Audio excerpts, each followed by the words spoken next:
Hello hi welcome to my channel cooking with Noor Ahmed. ఇవాళ మనం చేసుకోబోయే రెసిపీ వచ్చేసి eggless rainbow ice cream cake. ఈ ఐస్ క్రీమ్ కేక్ని మనం ఇంట్లోనే చాలా ఈజీగా చేసుకోవచ్చు. మరి ఈ ఐస్ క్రీమ్ కేక్కి కావాల్సిన ఇంగ్రీడియంట్స్ ఏంటో చూద్దాం రండి. ముందుగా ఇక్కడ నేను 1 kg ప్రీమిక్స్ పౌడర్ తీసుకుంటున్నా, half cup oil, 1 table spoon vanilla essence and water. ముందు నేను ఇక్కడ 1 kg ప్రీమిక్స్ పౌడర్ తీసుకున్నానండి. ఆ ప్రీమిక్స్ పౌడర్లో కొంచెం కొంచెం వాటర్ యాడ్ చేసుకుంటూ మనం బ్యాటర్ని స్లోగా మిక్స్ చేసుకోవాలండి. ఒకేసారి వాటర్ అయితే ఎప్పుడు యాడ్ చేయమాకండి. కొన్ని వాటర్ వేసుకుంటూ బ్యాటర్ని రిబ్బన్ కట్ అండ్ ఫోల్డ్ మెథడ్లో మిక్స్ చేసుకుంటూ ఉండాలి. మనకి బ్యాటర్ కన్సిస్టెన్సీ వచ్చేసి రిబ్బన్ కన్సిస్టెన్సీలో రావాలి. ఇలా మనం బాగా మిక్స్ చేసిన తర్వాత ఇక్కడ హాఫ్ కప్ ఆయిల్ ఉంది కదండి, ఈ హాఫ్ కప్ ఆయిల్ని ఒకేసారి కాకుండా 3 టైమ్స్లో కొంచెం కొంచెం ఆయిల్ని వేసుకుంటూ మనం బ్యాటర్ కలుపుకుంటూ ఉండాలండి. ఒకేసారి పోయవద్దండి, కొంచెం కొంచెం వేసుకుంటూ కట్ అండ్ ఫోల్డ్ మెథడ్లో మొత్తం బ్యాటర్ని మిక్స్ చేసుకుంటూ ఉండండి. ఇక్కడ మనకు బ్యాటర్ అనేది చాలా సాఫ్ట్గా ఉండాలండి. ఇప్పుడు నేను ఇక్కడ వెయింగ్ మెషిన్ తీసుకొని 1 kg బ్యాటర్ని 7 బౌల్స్లో ఈక్వల్ పార్ట్స్గా తీసుకుంటున్నాను. నేను ఇక్కడ ఒక్కొక్క బౌల్లో 142 గ్రామ్స్ బ్యాటర్ తీసుకున్నాను.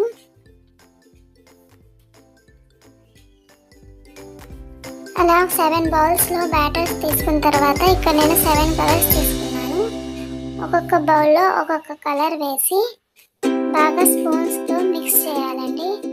మిక్స్ చేసిన తర్వాత ఇక్కడైతే నేను కేక్ టిన్ తీసుకొని ఆయిల్తో బాగా గ్రీస్ చేసి మైదాతో డస్ట్ చేసుకున్నాను. మీ దగ్గర బటర్ పేపర్ ఉంటే వేసుకోండి. నేను ఇక్కడ తీసుకున్న బ్యాటర్ని 1 by 1 కేక్ టిన్లో వేసుకుంటున్నాను.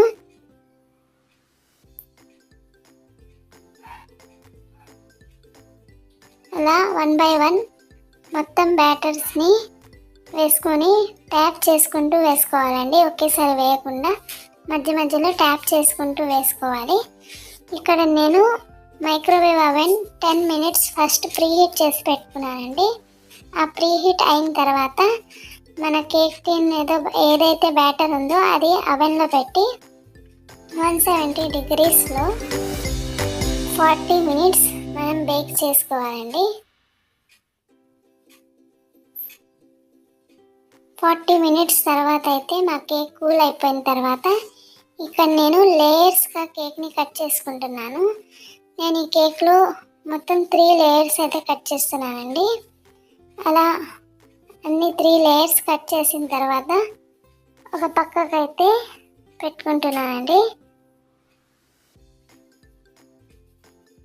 పక్కకు పెట్టుకున్న తర్వాత నేను ఇక్కడ మళ్ళీ వెయినింగ్ మెషిన్ తీసుకొని నేను ఇక్కడ ట్రాపికల్ విప్పింగ్ క్రీమ్ తీసుకుంటున్నాను. మీరు మీ దగ్గర ఏ బ్రాండ్ విప్పింగ్ క్రీమ్ ఉంటే అది తీసుకోండి. ఇక్కడ తీసుకొని నేను ఇక్కడ 550 ml విప్పింగ్ క్రీమ్ అయితే యాడ్ చేసుకుంటున్నాను. ఈ 550 ml విప్పింగ్ క్రీమ్లో నేను ఇక్కడ 1 tin మిల్క్ మేడ్ 400 గ్రామ్స్ది మొత్తం యాడ్ చేసుకుంటున్నాను. మొత్తం యాడ్ చేసిన తర్వాత నేను ఇక్కడ ఎలక్ట్రిక్ బీటర్ తీసుకుంటున్నాను. నా దగ్గర ఫిలిప్స్ది 300 watts ఎలక్ట్రిక్ బీటర్ ఉంది. ఆ బీటర్తో ఇక్కడ మేము స్పీడ్లో పెట్టుకొని ముందు 1 minute 1 స్పీడ్లో పెట్టుకొని బీట్ చేయాలి. తర్వాత ఫుల్ స్పీడ్లో పెట్టుకొని బీట్ చేసుకోవాలండి. మనకి ఇక్కడ విప్పింగ్ క్రీమ్ చాలా చిల్లుగా ఉండాలి, కానీ ఐస్ క్రిస్టల్స్ ఏమి ఉండకూడదు. చూసుకోండి. తర్వాత ఇలా బీట్ చేస్తూ ఉండగా మాకు వైట్ కన్సిస్టెన్సీలో ఇలాగా కొంచెం విప్పింగ్ క్రీమ్ అయితే డబుల్ సైజులో అవుతుంది. అలా విప్ చేస్తూ ఉండాలి. మాకు ఇలా లేయర్స్లా వస్తాయండి. విప్పింగ్ క్రీమ్ అయితే మనకు స్టిఫ్ పీక్స్ వచ్చే వరకు బీట్ చేయాలి. స్టిఫ్ పీక్స్ అంటే ఎలా ఉంటుందో నేను ఇక్కడ చూపిస్తాను చూడండి. మనం ఎలక్ట్రిక్ బీటర్ ఆఫ్ చేసి తీసిన తర్వాత ఇలా పీక్స్లా రావాలి, ఇలా నుంచొని ఉండాలి. అలా స్టిఫ్ పీక్స్ అలా వచ్చిన తర్వాత మనం ఫస్ట్ తీసుకున్న కేక్ స్పాంజెస్ ఉంటాయి కదా, అది కేక్ బోర్డ్ మీద పెట్టి ఫస్ట్ అయితే నేను ఇక్కడ కిందన ఉండే పార్ట్ తీసుకొని అందులో షుగర్ సిరప్తో సోక్ చేస్తున్నాను. నేను ఇక్కడ 1 కప్ షుగర్కి 1 కప్ వాటర్ యాడ్ చేసుకొని షుగర్ సిరప్ అయితే తయారు చేసుకున్నాను.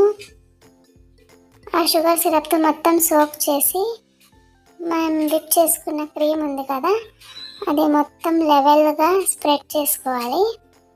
మొత్తం లెవెల్గా స్ప్రెడ్ చేసుకున్న తర్వాత నా దగ్గర అయితే బ్లాక్ చాకో చిప్స్ ఉన్నాయండి, దాన్ని నేను యాడ్ చేసుకుంటున్నాను. మీ దగ్గర ఏ చాకో చిప్స్ ఉంటే అవి వేసుకోండి. మళ్ళీ ఇక్కడ నేను పై లేయర్ ఉంటుంది కదండి, ఆ పై లేయర్ కొంచెం డోమ్ షేప్లో ఉంటుంది కదా, ఆ డోమ్ షేప్లో ఉన్న లేయర్ని నేను ఇక్కడ కేక్ మిడిల్లో పెడుతున్నానండి. కేక్ మిడిల్లో పెట్టి మళ్ళీ లెవెల్గా మనం క్రీమ్ రాసుకొని మళ్ళీ చాకో చిప్స్ వేసుకుంటున్నా. ఇంకా మనది ఏదైతే మిడిల్ లేయర్ ఉందో ఆ మిడిల్ లేయర్ నేను పైన పెట్టుకొని మళ్ళీ షుగర్ సిరప్తో సోక్ చేసి మళ్ళీ క్రీమ్ రాసుకొని ఇక్కడ సైడ్స్ మొత్తం ఆ క్రీమ్తో ఫినిషింగ్ చేసుకుంటున్నాను. ఆ క్రీమ్ అప్లై చేసుకుంటున్నాను సైడ్ మొత్తం. అలా సైడ్ మొత్తం అప్లై చేసుకొని మీకు కావాలంటే క్రమ్ కోట్ చేసుకొని ఫ్రిడ్జ్లో పెట్టి కేక్ సెట్ అయిన తర్వాత మీరు మళ్ళీ ఫినిషింగ్ ఇచ్చుకోవచ్చు. నేనైతే క్రమ్ కోట్ చేసేసి ఇప్పుడే ఫినిషింగ్ అయితే చేసుకుంటున్నానండి. ఇక్కడ అలాగే మొత్తం విప్పింగ్ క్రీమ్ లెవెల్గా చేసి ఫినిషింగ్ చేసుకున్న తర్వాత మిగిలిన క్రీమ్లో 4 కలర్స్ అయితే కలుపుకొని ఆ కలర్స్తో నేను ఇక్కడ రోజర్స్ వేసుకుంటున్నానండి. అలా కేక్ మొత్తం కూడా పైన రోజర్స్ వేసుకొని మీకు ఈ విప్పింగ్ క్రీమ్ స్టేబుల్గా ఉంటేనే వేయండి, లేకపోతే కొంచెం సేపు ఫ్రిడ్జ్లో పెట్టి వేసుకోండి.